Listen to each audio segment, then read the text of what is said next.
Olá, queridos alunos, sejam muito bem-vindos à nossa revisão de Direito Empresarial no Passaporte OAB aqui na Verbo Jurídico. Eu sou a professora Rebeca Eckstein e vou lecionar o tema Direito Empresarial. Direito Empresarial são 4 questões na prova de vocês. Então, a gente vai falar um pouquinho a respeito da figura do empresário individual, das atividades que são excluídas, né? E também um pouquinho de societário e de recuperação e falência, fazendo aí uma revisão dos pontos principais que eu acho que podem ser objeto de prova. Então, a gente vai começar falando a respeito da figura do empresário. É importante vocês saberem que nem toda a atividade econômica ela é considerada empresária. Existem algumas atividades econômicas que não são empresárias. O nosso conceito de empresário, ele está no artigo 966 do Código Civil. Esse empresário do 966 é tanto, né, se aplica tanto para a figura do empresário individual como para as sociedades empresárias. Então, o empresário individual e a sociedade empresária, eles precisam preencher os requisitos do artigo 966 para serem enquadrados como empresário. Então, que requisitos são esses? A gente vai estudar um pouquinho mais à frente. É o papo profissionalismo, atividade econômica, produção ou circulação de bens e serviços e organização. Então, dentro de cada uma dessas letrinhas aqui, profissionalismo, atividade econômica, produção ou circulação de bens, serviços e organização, a gente tem os requisitos para que a atividade seja considerada empresária. E esse empresário aqui do artigo 966, ele pode ser tanto uma pessoa física, e aí a gente está diante da figura do empresário individual, como pode ser uma pessoa jurídica, quando a gente está diante das sociedades empresárias. Então, cuidado, porque o empresário individual ele é diferente da figura do MEI. O MEI, ele está previsto lá no artigo 18A da Lei Complementar 123 de 2006. Então, o MEI é o microempreendedor individual, tá? Microempreendedor individual. Enquanto o empresário individual é pessoa física que exerce profissionalmente uma atividade econômica organizada para a produção e circulação de bens ou de serviços. O empresário individual, a gente vai ver, ele realiza a inscrição dele no registro público de empresa mercantil, que é vulgarmente conhecido como junta comercial. Enquanto o MEI, que é o microempreendedor individual, realiza a inscrição dele no portal do empreendedor. O MEI dispensa capital, MEI dispensa assinatura autógrafa, né? O legislador trata o MEI como o empresário do 966, com receita bruta anual de até R$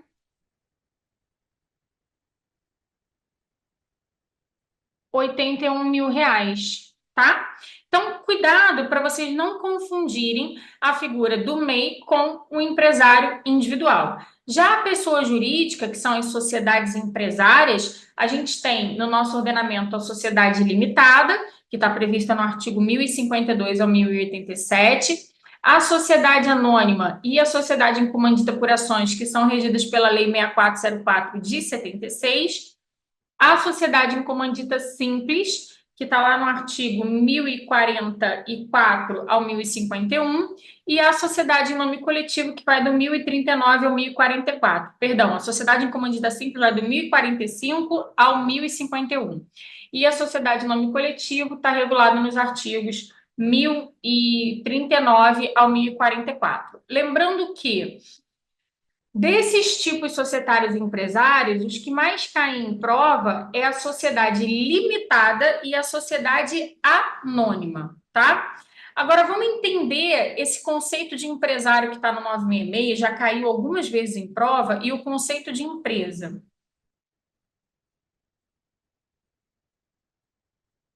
O legislador, ele diz que considera-se empresário quem exerce. Isso aqui é muito importante. Por quê? Enquanto o empresário é quem exerce profissionalmente, empresa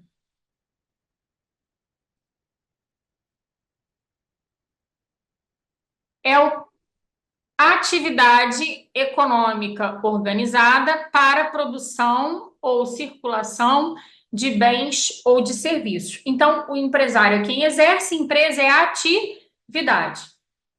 É importante você saber que já caiu em prova, empresário é quem exerce profissionalmente, empresa é a atividade econômica organizada para a produção e circulação de bens e serviços, e já caiu uma questão em que o examinador ele trabalhava os conceitos de empresário, né? Cada um desses conceitos que compõem o nosso macete do papo, o profissionalismo, a atividade econômica, a produção ou circulação de bens e serviços e a organização, tá? O que significa o profissionalismo? Você exercer a atividade com habitualidade.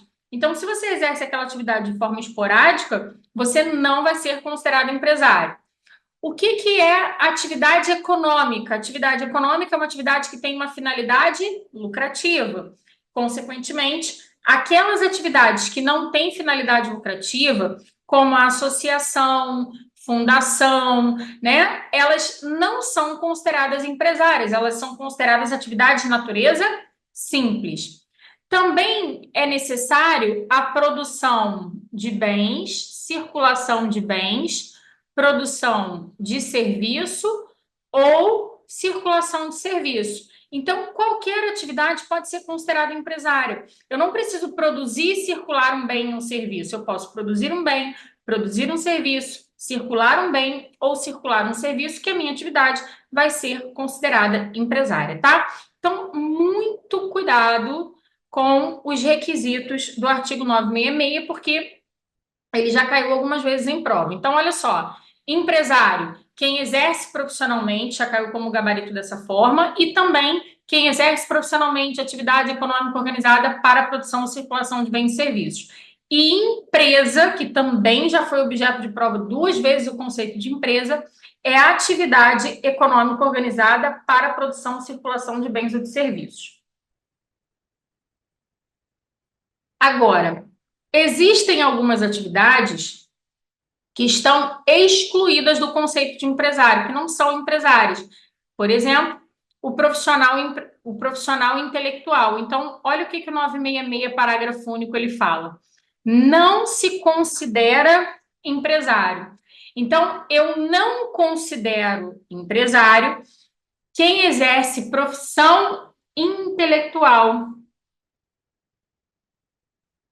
de natureza científica, literária ou artística, ainda que com um concurso de auxiliares ou de colaboradores. Então, imaginem a seguinte situação: o profissional intelectual, né, de natureza científica, literária ou artística, médico, advogado, contador, escritor, economista, né, eles são considerados uma atividade, eles exercem uma atividade, né, de natureza simples, uma atividade que não é empresária, ainda que eles façam, né, isso com a ajuda de auxiliares ou colaboradores. Então, 2 médicos vão montar um consultório.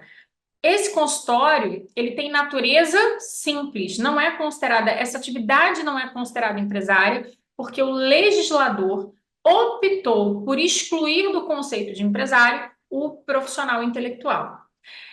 Na prova, gente, já caiu a regra geral, que está no iniciozinho aqui do parágrafo único, e já caiu essa exceção aqui, ó, salvo se o exercício da profissão constituir elemento de empresa. O que significa esse salvo se o exercício da profissão constituir elemento de empresa? Ele está dizendo, olha, o profissional intelectual, via de regra, ele não é considerado empresário porque ele exerce profissão intelectual. E por isso o legislador resolveu excluí-lo do conceito de empresário. Qual é a hipótese que você pode marcar na prova que esse profissional intelectual é empresário? Quando aparecer na prova a expressão elemento de empresa. Se aparecer na prova a expressão elemento de empresa, essa atividade será empresária. Então, não tem mistério. Se não aparecer a expressão elemento de empresa e o cara narrar uma historinha sobre um profissional intelectual, ele não é considerado empresário, ele exerce atividade de natureza simples. Se na questão ele trouxer a expressão que o exercício da profissão constitui elemento de empresa, significa que você pode marcar que a atividade ela é empresária. Professora, o que significa dizer constituir elemento de empresa? Constituir elemento de empresa é quando a profissão intelectual é absorvida pelos fatores de produção, mão de obra, insumo, tecnologia, capital. Quando os fatores de produção são absorvidos, né, quando a profissão intelectual ela é absorvida pelos fatores de produção, aí nesse caso especificamente a atividade é considerada empresária. Então, se eu, por exemplo, sou veterinário e resolvo abrir um pet shop e dentro do pet shop vai ter atendimento veterinário, existem outras atividades que são desenvolvidas ali. Então, nesse caso, por existirem outras atividades que são desenvolvidas ali, né, esse pet shop vai ser considerado uma atividade empresária. No artigo 967, a gente tem a obrigatoriedade do registro, isso também é importante. Tanto o empresário individual como as sociedades empresárias são obrigados a realizar a sua inscrição no registro público de empresa mercantil, que é vulgarmente conhecido como junta comercial. Isso aqui também já foi objeto de prova, né? O registro, ele é obrigatório antes do início da atividade, né? Quando a atividade ela é empresária, o local de registro é o registro público de empresa mercantil. Quando a atividade ela é simples, o local de registro é o RCPJ, que é o Registro Civil de Pessoa Jurídica. Então, imaginem que 2 veterinários vão montar um consultório. Eles vão constituir uma sociedade, essa sociedade vai ter que ser registrada e o local de registro vai ser o RCPJ, que é o Registro Civil de Pessoa Jurídica. Por quê? Porque a atividade não é empresária.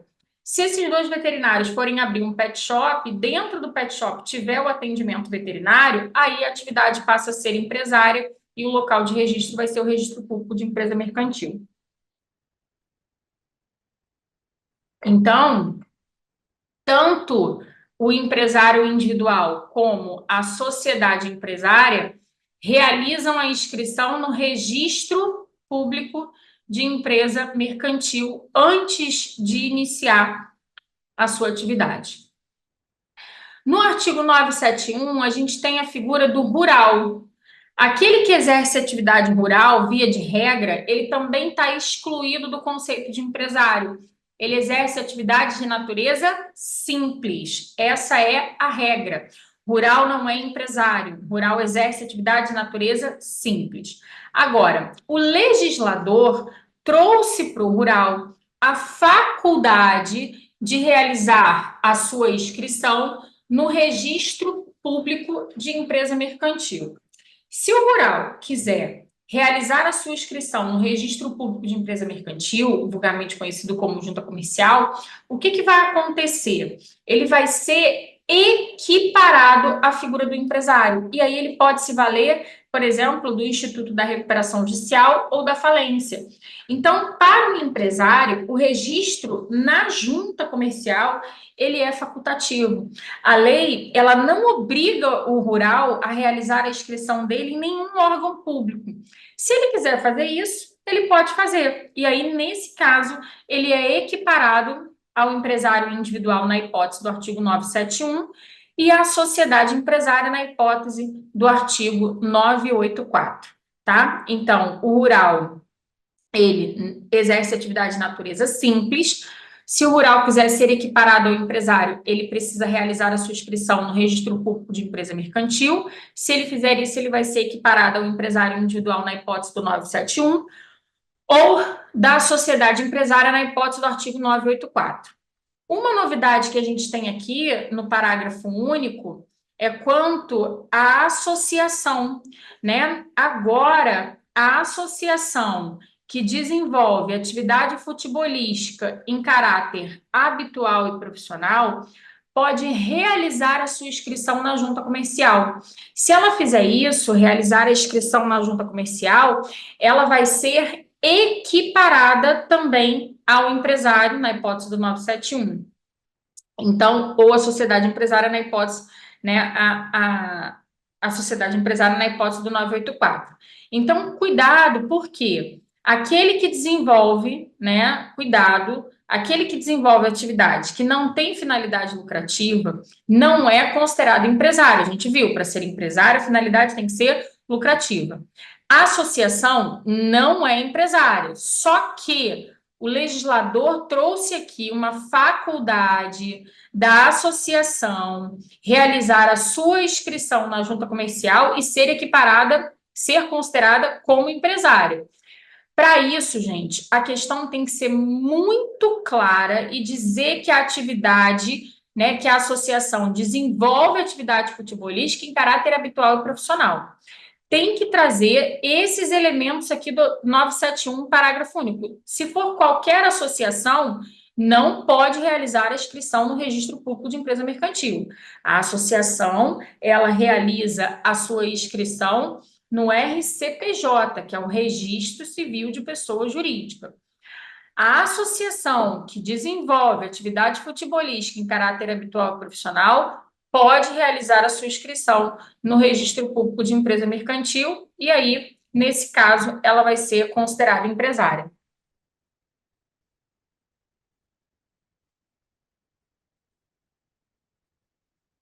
Só uma última exceção aqui antes da gente passar para a figura do empresário individual.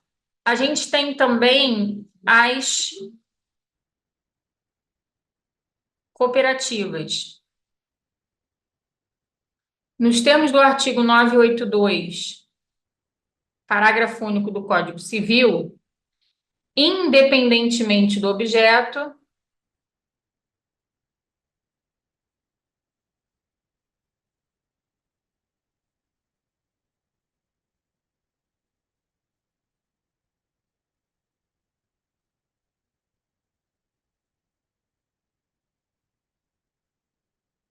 as cooperativas serão sempre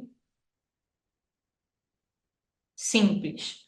Ou seja, uma cooperativa nunca será considerada empresária, ela exerce atividade de natureza simples. Então, olha só para a gente recapitular, o que torna a atividade empresária, o que faz com que a atividade seja empresária é o preenchimento dos requisitos do artigo 966. Exercer profissionalmente uma atividade econômica organizada para a produção e circulação de bens e serviços. Quais são as exceções? Profissional intelectual, né, de natureza artística, científica ou literária, ainda que exerça atividade com a ajuda de auxiliares ou colaboradores, não é empresário, mesmo que preencha os requisitos do 966. Exerce atividade de natureza simples. Profissional intelectual só vai ser empresário quando o exercício da profissão constituir elemento de empresa, tem que aparecer isso na prova para você marcar que o profissional intelectual é empresário. Com relação ao rural, rural exerce atividade de natureza simples. Quando é que o rural vai ser equiparado ao empresário? Quando ele realizar a inscrição dele no registro público de empresa mercantil. Associação, atividade de natureza simples. Quando é que a associação pode ser considerada empresária? Quando ela desenvolver atividade futebolística em caráter habitual e profissional e estiver registrada na junta comercial. E, por último, as cooperativas exercem atividade de natureza simples, independentemente do objeto, tá? Então, essas são as exceções. Vamos passar aqui para a figura do empresário individual, que é um ponto bem importante para a gente.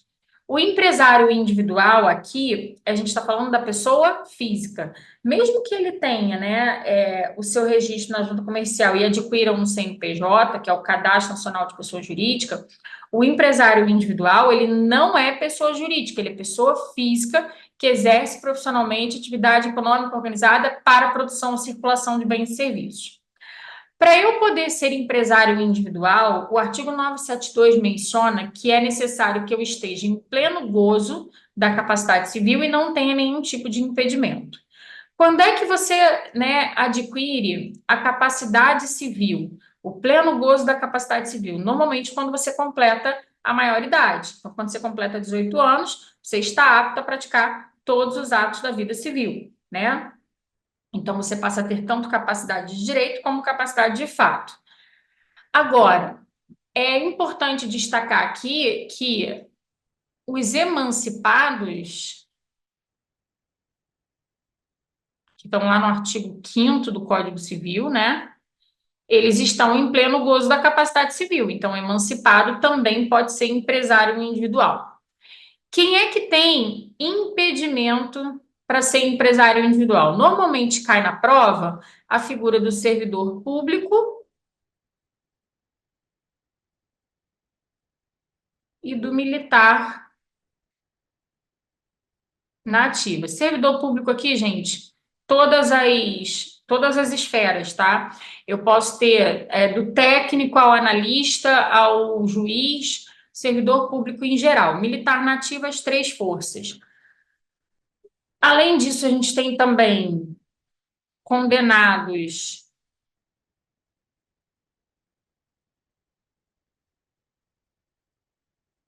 por crime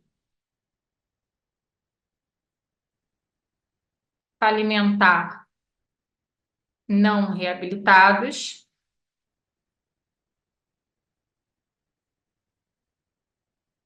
Temos o falido não reabilitado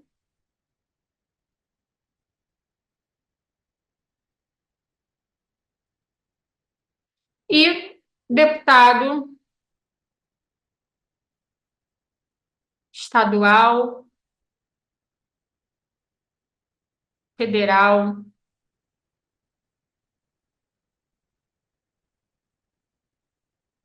vereadores, tá? São alguns dos exemplos. Normalmente na prova cai o servidor público e o militar na ativa. Então, essas pessoas que a gente listou aqui,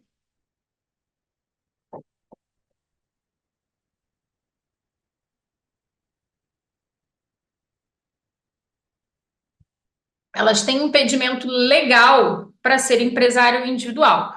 Não significa que elas não possam fazer parte de uma sociedade, tá? Esses impedimentos aqui são para que elas exerçam atividade como empresária individual. E, obviamente, esses impedimentos também vão ser válidos para o meio. Se a pessoa tem impedimento para exercer a atividade própria de empresário e ainda assim ela responde, e ainda assim ela com o impedimento ela realiza a atividade própria de empresário, ela vai responder pelas obrigações que forem contraídas e pode, inclusive, ser declarado falido. Professora, como assim a pessoa que tem impedimento exerce atividade? A gente viu que para ser empresário é necessário exercer profissionalmente uma atividade econômica organizada para a produção e circulação de bens e serviços. O registro para o empresário individual, ele tem natureza declaratória, ele não tem natureza constitutiva. Não é o registro que me confere a condição de empresário. O que me confere a condição de empresário é exercer profissionalmente uma atividade econômica organizada para a produção e circulação de bens e de serviços. Então, se uma pessoa tem impedimento, por exemplo, um servidor público, ele não pode exercer atividade própria de empresário, mas ele vai lá e exerce. Ele aluga uma sala, abre uma loja de roupa, começa a vender lá a roupa dele, e aí, obviamente, né, ele preenche os requisitos do 966, mas ele não se registrou oficialmente na junta comercial. Então, o que a lei diz é: se você tem impedimento para exercer atividade própria de empresário e você realiza essa atividade, você vai responder pelas obrigações que forem contraídas. Então, você pode ter a sua falência decretada. Outra coisa importante. A gente viu que para ser empresário individual é necessário estar em pleno gozo da capacidade civil e não ter nenhum tipo de impedimento. Consequentemente, o incapaz, né, seja ele o relativamente ou absolutamente incapaz, eles não podem iniciar uma atividade como empresário por ausência de capacidade. Então, incapaz não pode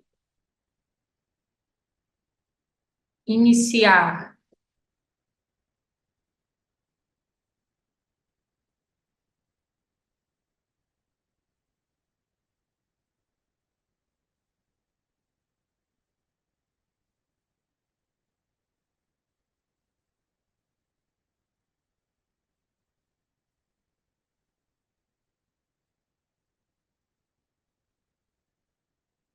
o incapaz não pode iniciar, né, a atividade como empresário individual em razão da ausência de capacidade. Então, se ele tentar se registrar, ele não vai conseguir porque ele não tem capacidade.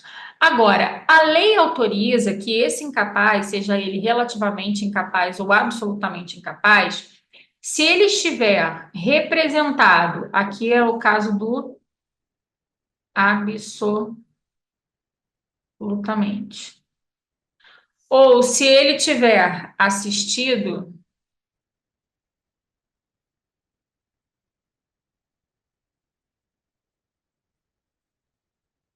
ele poderá continuar a empresa antes exercida por ele enquanto capaz. Aqui a gente está diante da incapacidade superveniente por seus pais ou pelo autor da herança, a hipótese de sucessão por morte. Então, a lei traz duas possibilidades em que o incapaz vai poder continuar o exercício da empresa. Não é iniciar, é continuar. Quando, né, houver a incapacidade superveniente, significa que ele tinha capacidade quando iniciou a atividade, mas no curso se tornou incapaz, ou quando ele receber a empresa por herança, que é o caso da sucessão por morte, tá? Então, nessas duas hipóteses, ele vai poder continuar o exercício da empresa, lembrando que, se for absolutamente incapaz, ele precisa estar representado, se for relativamente incapaz, ele precisa estar assistido. Aqui tem um macetinho, ó, relativamente incapaz, precisa de assistência, ó. R de relativamente e de incapaz, A de assistência. Depois, de trás para frente, absolutamente incapaz precisa de representação. Quem concede a autorização para a continuação do exercício da atividade é o juiz, tá? Então, é necessário que ele tenha uma autorização judicial para que ele possa continuar o exercício da empresa. E, obviamente, que o juiz vai analisar se existe ou não viabilidade de continuação do exercício daquela atividade. Se o juiz entender que existe viabilidade, o juiz concede a autorização judicial. Se não, o juiz não vai conceder a autorização judicial. Outra coisa importante, não ficam sujeitos, cuidado, porque aqui o examinador costuma tirar só a palavrinha não. Não ficam sujeitos ao resultado da empresa os bens que o incapaz já possuía ao tempo da interdição. O que significa isso? Imaginem que eu exerço atividade como empresária individual, venho a falecer e meu filho herda a empresa por herança. Meu filho herdando a empresa por herança, né, ele vai solicitar, obviamente, o representante dele, já que ele tem 5 anos, vai solicitar ao juiz a continuação do exercício da atividade. E se o juiz for conceder a autorização, o juiz vai listar no alvará que conceder a autorização os bens particulares do incapaz.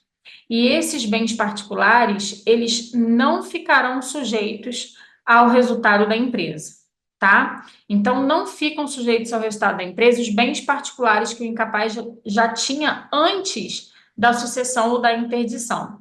Então, o juiz vai listar no alvará esses bens e eles não ficarão sujeitos ao resultado da empresa. Outra coisa importante, incapaz pode ser sócio, que está no nosso parágrafo 3º aqui do artigo 974. Essa questão também já foi objeto de prova. O incapaz, ele até pode ser sócio em sociedade empresária, mas ele tem que preencher esses 3 requisitos: não ser administrador, o capital social estar integralizado e ele estar devidamente assistido ou representado. Lembrando que essa hipótese aqui do capital estar integralizado não se aplica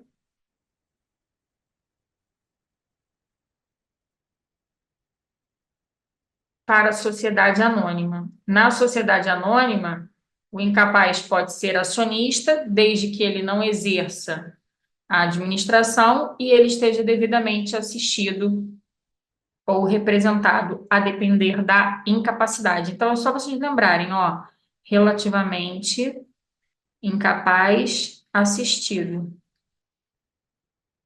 Depois de trás para frente. Absolutamente incapaz representado, tá? Outra coisa importante, deixa eu colocar aqui para vocês, que faltou eu colocar, é o artigo 975 do Código Civil. O que que diz o 975? Se o representante ou assistente do incapaz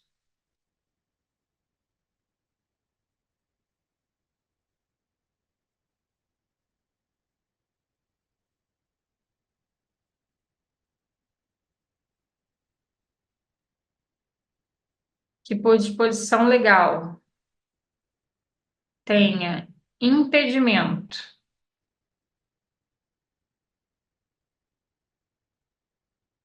para ser empresário, nomeará com a aprovação do juiz um ou mais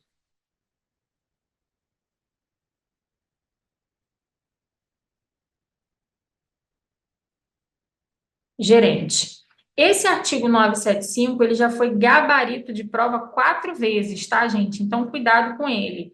Ele está dizendo, olha, vamos imaginar que esse representante ou esse assistente seja um servidor público, né? No caso do meu filho, se eu exerci atividade como empresária individual, e aí, né, vinha a falecer, meu filho herdou a empresa por herança, o pai do meu filho é servidor público.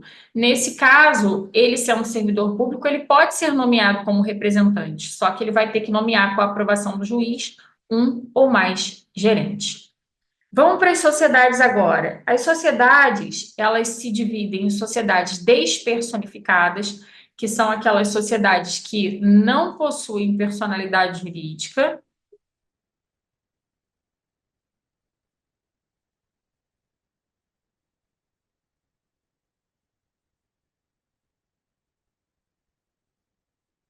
e temos as sociedades personificadas, que são aquelas que adquirem personalidade. Deixa eu trazer a mesa para cá.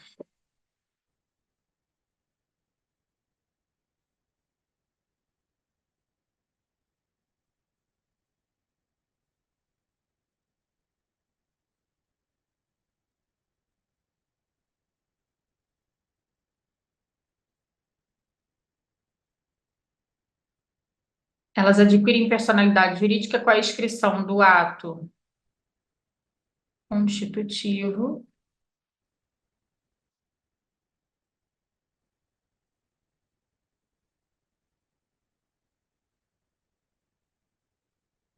no órgão competente, tá? Adquirem personalidade jurídica com a inscrição do ato constitutivo no órgão competente. Então, a gente tem aqui a sociedade limitada e a sociedade anônima, que são as que mais caem em prova.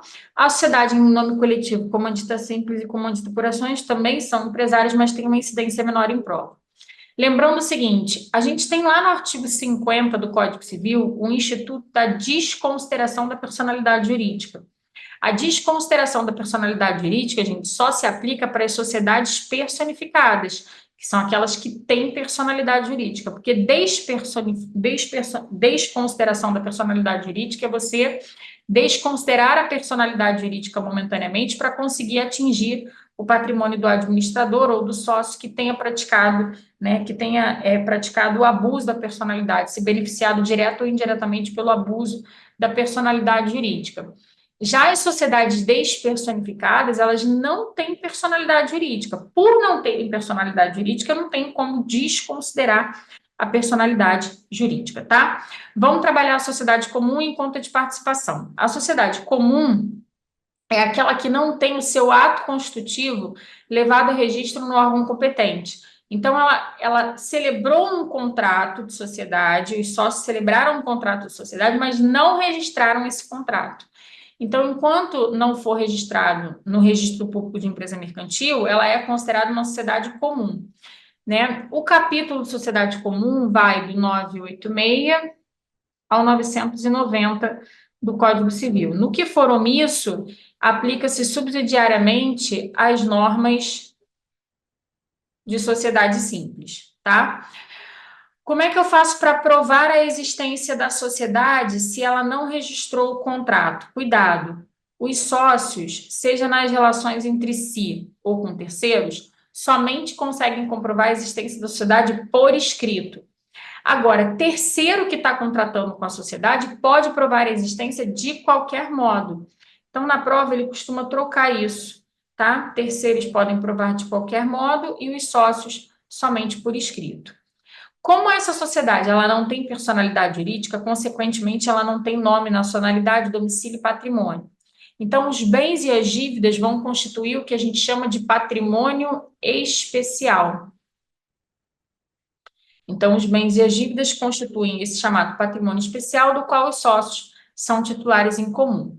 Esses bens que são utilizados para o exercício da atividade empresária são chamados de bens sociais. Então, é eles quem vão responder pelos atos de gestão praticados por qualquer dos sócios, tá?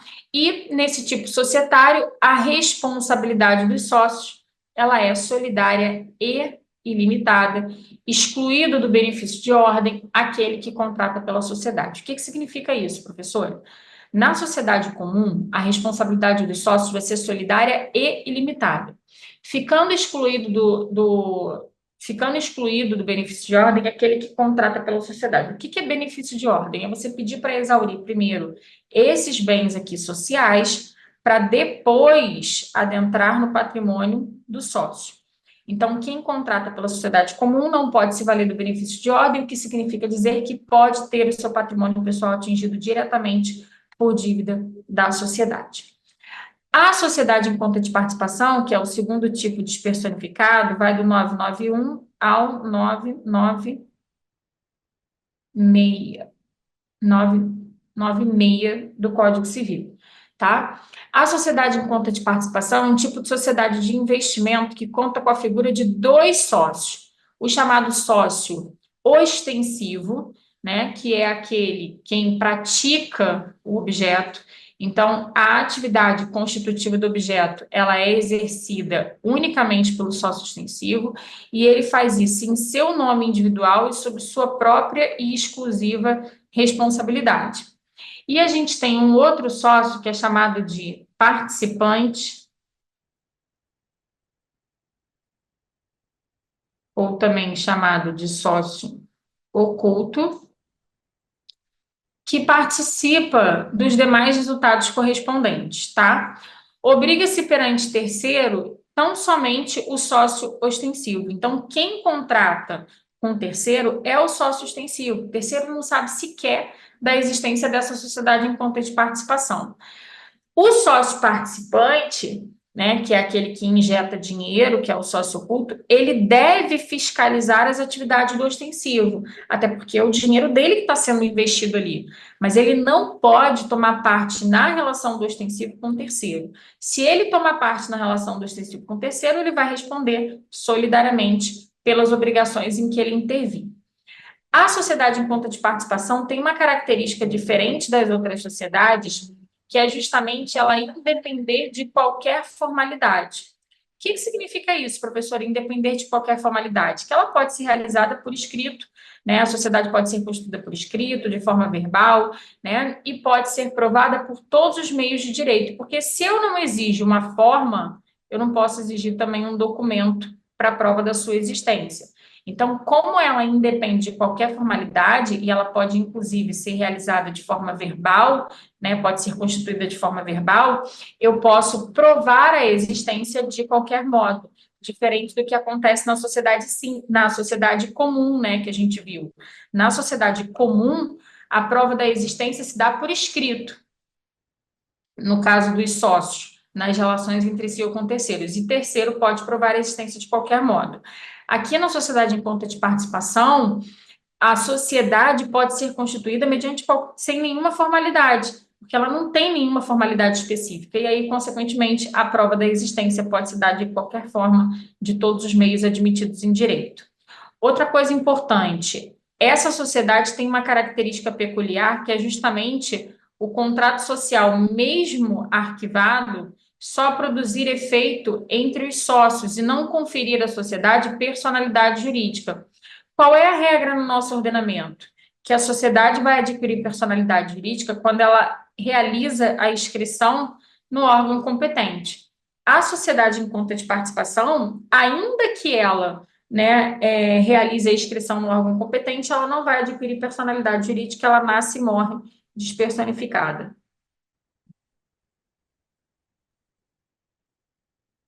Como ela não tem personalidade jurídica, consequentemente, ela não tem nome, nacionalidade, domicílio e patrimônio, então a contribuição dos sócios vão constituir também o chamado patrimônio especial. Então, o que o sócio ostensivo contribui e o que o sócio participante contribui vão formar esse objeto, esse patrimônio especial, o objeto da conta de participação. Lembrando o seguinte, a sociedade em conta de participação, ela só existe entre os sócios. Então, eventual falência não é da sociedade. A falência pode ser do sócio ostensivo ou a falência pode ser do sócio participante. Se falir o sócio ostensivo, a gente vai ter a dissolução da sociedade e a liquidação da respectiva conta.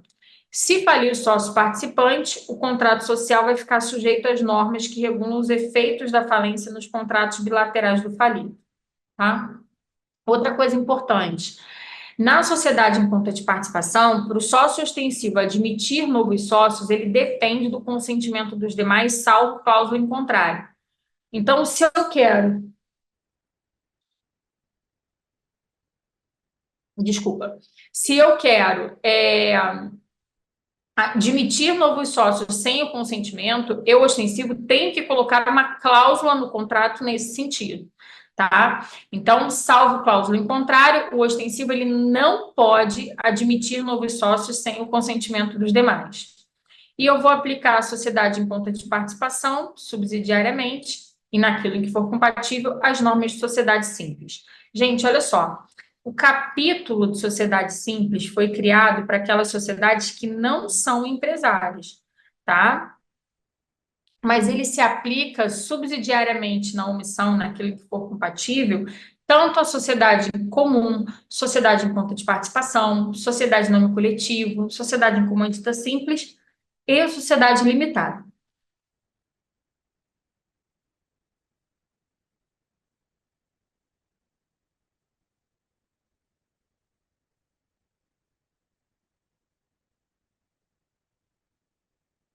Aproveitando aqui para a gente falar de sociedade limitada, algumas coisas importantes que podem estar na prova de vocês. Em primeiro lugar, responsabilidade de sócio. Esse artigo aqui de limitada é o artigo que mais já caiu em prova, né? Ele caiu 4 vezes, salvo engano, né? 3 questões de limitada e uma questão geral de responsabilidade. Então, na sociedade limitada, a responsabilidade do sócio ela é restrita ao valor de suas cotas.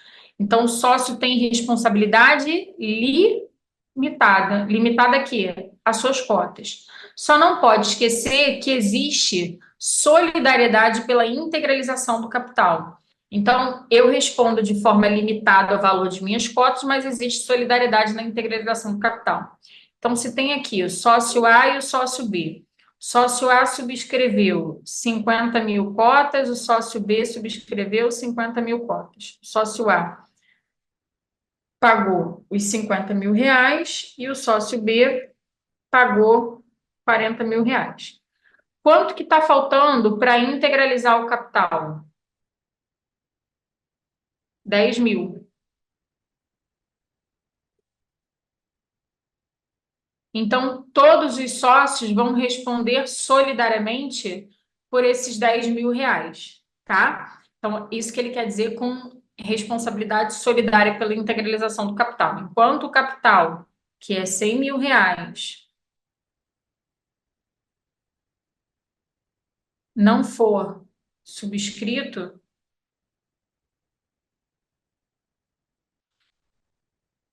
enquanto esse capital de R$ 100.000 que foi subscrito não tiver sido efetivamente integralizado, né, todos os sócios vão responder solidariamente. A gente tem aqui no parágrafo 1º e 2º a novidade da sociedade limitada poder ser constituída por uma ou mais pessoas. E aí, nesse caso, quando ela é constituída por uma pessoa, ela é chamada de unipessoal. Então, essa questão também já caiu em prova. A sociedade limitada pode ser constituída por uma ou mais pessoas, né? E sendo constituída por uma única pessoa, ela vai ser chamada de unipessoal. Na sociedade limitada, o sócio pode ceder as suas cotas para terceiro? Pode ceder as suas cotas para sócio? Pode. O que diz o 1057? Se o contrato for omisso, se o contrato não trouxer nenhuma cláusula em sentido contrário, sócio pode ceder cota para quem já é sócio livremente. Então, se eu faço parte da sociedade, tem lá Rebeca, Ana e Paulo, tá? Rebeca, Ana e Paulo. Se eu quero ceder as minhas cotas para Paulo, a lei fala que eu posso fazer isso livremente. Por quê? Eu não estou trazendo nenhum estranho para o quadro societário. Paulo já é sócio. Então, eu não preciso da aprovação de Ana para ceder as minhas cotas para Paulo. Mas se eu quero ceder para terceiro,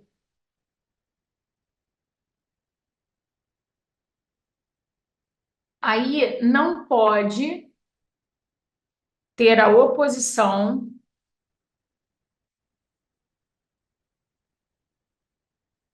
de titulares de mais de 1/4 do capital social. Então, a cessão de cotas entre os sócios é livre, para terceiro não pode ter oposição de mais de 1/4 do capital social. Para que essa cessão tenha eficácia quanto à sociedade de terceiros, eu preciso, obviamente, averbar esse instrumento de cessão de crédito no registro público de empresa mercantil.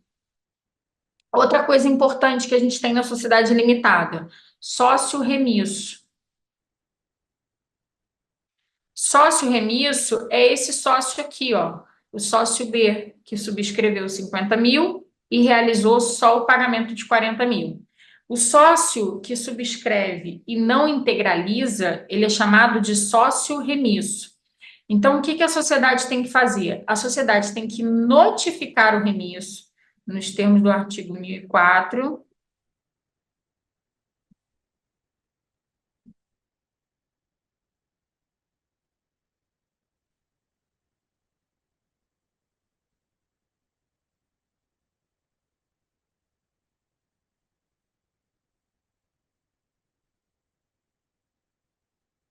para constituí-lo em mora, tá? E aí a sociedade pode escolher excluir o sócio remisso, reduzir as cotas do remisso ao montante já integralizado, né? Ajuizar uma ação de perdas e danos, ou o 1058 traz a possibilidade da sociedade transferir as cotas a terceiro ou tomá-la para si. Nesse caso, devolvendo aí, né, para o devedor primitivo, para o sócio, né, o valor que ele houver pago, deduzidos os juros de mora e as prestações estabelecidas no contrato. Tá? Então, eu posso aplicar tanto o 1058 como o 1004 para o sócio remisso. A sociedade limitada, assim como as demais sociedades previstas no Código Civil, né, elas são pessoas, a gente viu, pessoa jurídica. Então, elas necessitam de um administrador, que é quem vai praticar os atos regulares de gestão. Na sociedade limitada, a administração, ela pode ser exercida por uma ou mais pessoas, não necessariamente precisa ser sócio, tá? O administrador pode ou não ser sócio, e eles podem ser designados tanto no contrato social como em ato separado.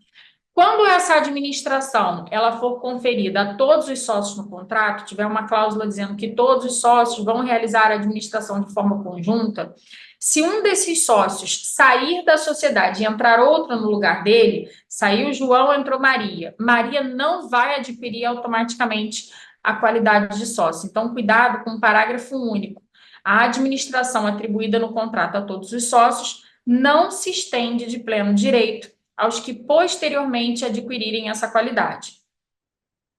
Novidade que a gente tem aqui dentro da sociedade limitada, o 1061 foi alterado recentemente.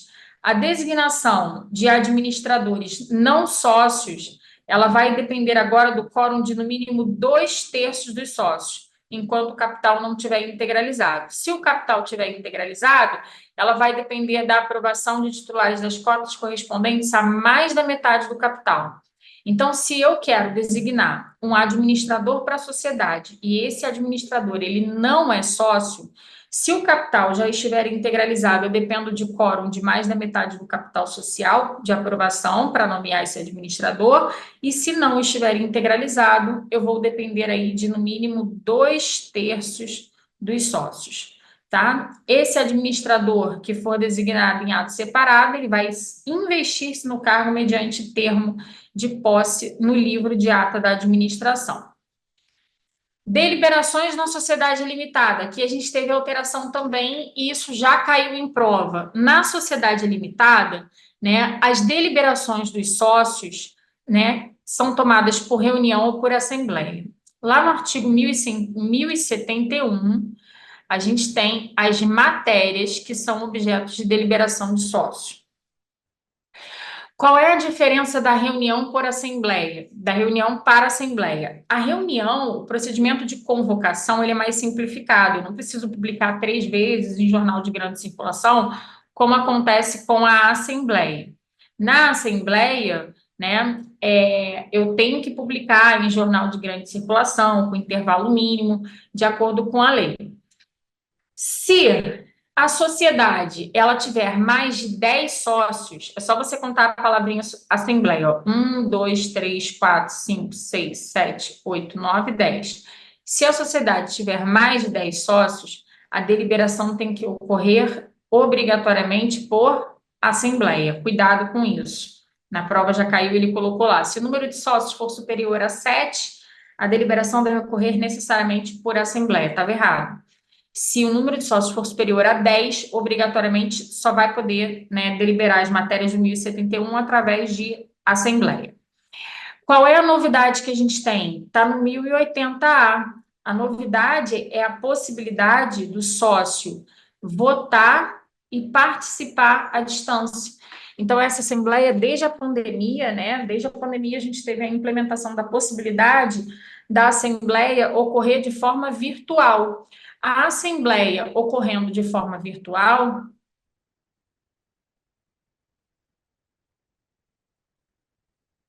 de forma digital, né?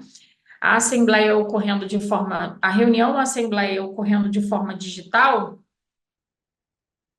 os sócios vão poder votar e também participar à distância.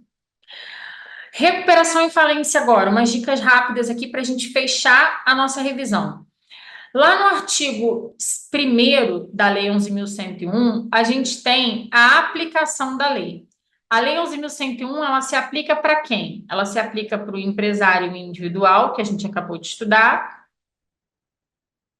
e também se aplica para as sociedades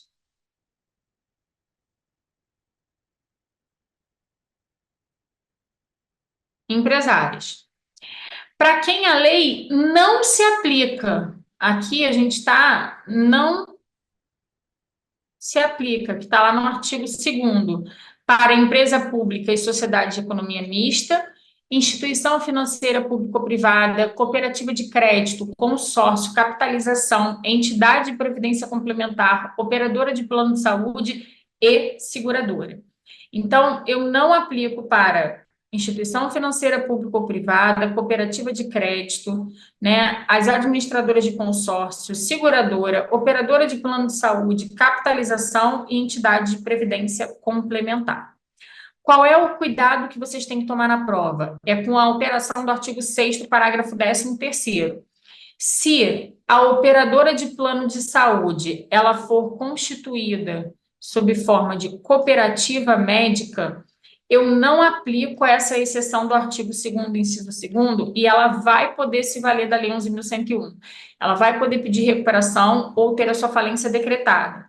Então, cuidado com isso em prova. Operadora de plano de saúde que for constituída sob forma de cooperativa médica, ela pode, né, pedir recuperação judicial ou ter a sua falência decretada, porque eu não vou aplicar para ela a exceção do artigo 2º, inciso 2º da lei.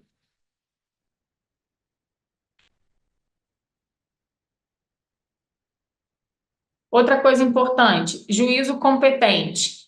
Quem é o juízo competente para homologar o plano de recuperação judicial, deferir a recuperação judicial ou decretar a falência? É o juízo do local do principal estabelecimento do devedor, tá? Então, aqui, gente, não importa se é recuperação judicial, se é a homologação do plano de recuperação extrajudicial, ou se é decretação da falência. O juízo competente vai ser o juízo do principal estabelecimento do devedor ou da filial da empresa que tenha sede no exterior, tá?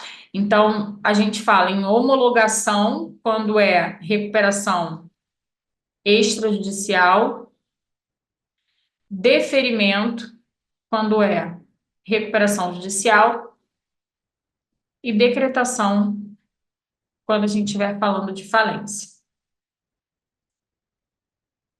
Administrador judicial. O administrador judicial, ele é um órgão auxiliar do juízo. A nomeação, obviamente, ocorre, né, pelo juiz. O juiz vai nomear um profissional de sua confiança. Pode ser uma pessoa física ou uma pessoa jurídica. Cuidado, gente, porque administrador judicial não se confunde com administrador da empresa. O administrador judicial é um órgão que vai atuar durante o processo de recuperação ou de falência. Ele é considerado o braço direito do juiz. No artigo 21, a gente tem a ordem de preferência legal para a escolha do administrador. Então, preferencialmente, eu vou escolher um advogado, contador, economista, um administrador ou uma pessoa jurídica especializada, tá? Então, muito cuidado com relação a isso. Advogado, contador, administrador, economista ou pessoa jurídica especializada. Esse administrador, ele tem que comparecer no cartório no prazo de 48 horas para assinatura do termo de compromisso. Se ele não comparecer para assinatura do termo de compromisso no prazo de 48 horas, o juiz vai ter que designar um novo administrador. Quem fixa a remuneração do administrador e a forma de pagamento é o juiz. E tem que observar o artigo 24, o artigo 22, parágrafo 1º, e o 22, parágrafo, e o 24, parágrafo 1º e 5º, tá? O juiz vai fixar a forma e prazo da remuneração, levando em consideração 3 critérios. Que critérios são esses? Capacidade de pagamento, complexidade do trabalho e valores praticados no mercado. Esses 3 critérios são levados em consideração para o juiz fixar o teto da remuneração, que a gente vai ver que tem que ser de até 5%. 5% do valor da venda dos bens da falência, 5% devido aos credores na recuperação judicial. Se for microempresa ou empresa de pequeno porte, esse valor passa para 2%. Artigos 24, parágrafo 1º e 5º da Lei de Recuperação e Falência. Então, até 5% do valor devido aos credores na recuperação ou da venda dos bens na falência, quando for falência, e se for a empresa enquadrada como ME ou EPP, essa remuneração não pode ultrapassar o teto de 2%. Essa remuneração,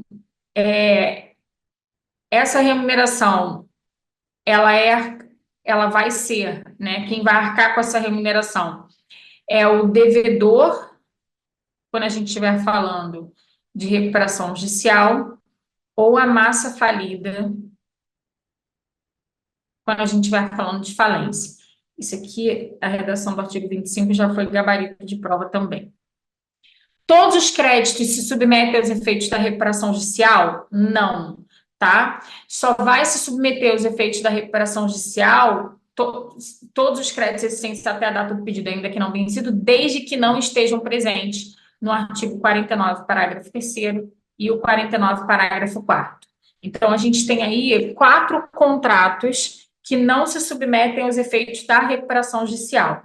proprietário fiduciário de bem móvel ou imóvel, arrendamento mercantil, que é o chamado leasing, proprietário ou promitente vendedor de imóvel, cujo respectivo contrato seja gravado com cláusula de irrevogabilidade ou irretratabilidade, e proprietário de contrato em venda de reserva de domínio. E o 49, parágrafo 4º, são as quantias entregue ao devedor decorrente de adiantamento de câmbio para exportação.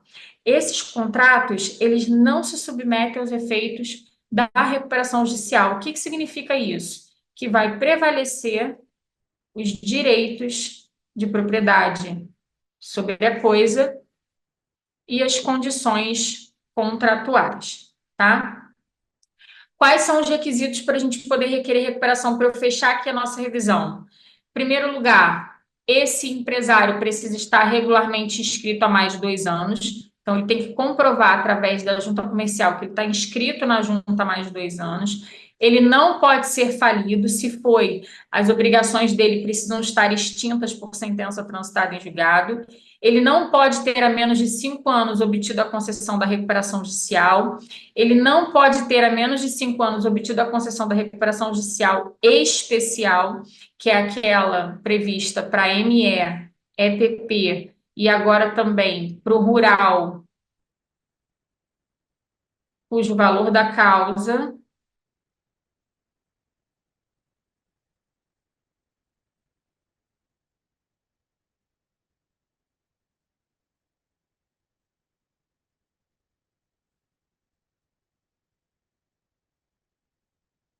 a 4.800.000 e não ter sido condenado, nem ter como administrador ou sócio controlador pessoa condenada por qualquer dos crimes previstos na Lei 11.101, tá? Então, esses são os requisitos para que eu possa pedir recuperação judicial. Lembrando o seguinte, o rural que esteja regularmente inscrito na junta comercial, ele pode pedir recuperação judicial, tem que preencher esses requisitos do 48 também, só que o rural não precisa estar registrado na junta há mais de 2 anos. O rural precisa estar registrado na junta e comprovar que ele exerce atividade como rural há mais de 2 anos.